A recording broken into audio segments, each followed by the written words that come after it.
حدیث سنو مزہ آئے گا۔ بخاری مسلم میں مشکات میں حدیث موجود ہے۔ نبی پاک فرماتے ہیں بندہ گناہ کرتا ہے، بندے سے گناہ ہو جاتا ہے، پھر وہ کہتا ہے یا رب یا رب یا رب مجھے معاف کر دے، تو اللہ فرشتوں سے فرماتا ہے میرے بندے کو پتا ہے کہ میرا کوئی رب ہے، اور یہ بھی پتا ہے کہ میرے رب نے مجھے معاف کر دینا ہے، اور اللہ فرشتوں سے فرماتا ہے گواہ ہو جاؤ میں نے اسے معاف کر دیا۔ فرمایا پھر نفس غالب آتا ہے، پھر کوئی گناہ کر بیٹھتا ہے، پھر عرض کرتا ہے یا رب یا رب یا رب، اللہ میں بھول گیا، میری مدد فرما، مجھے معاف کر دے۔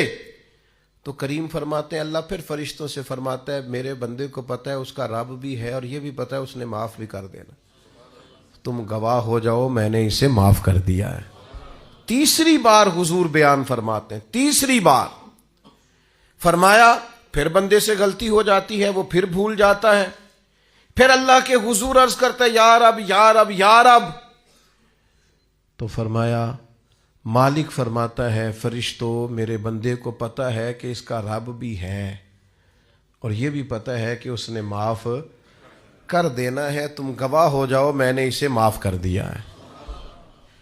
شارحین حدیث فرماتے ہیں یہ حضور نے جو 3 بار کا ذکر کیا یہ تمثیل کے طور پر ہے۔ معنی کیا ہے کہ وہ جتنی بار بھی سچے دل سے توبہ کرے گا اللہ اتنی بار ہی اسے معاف فرما دے گا۔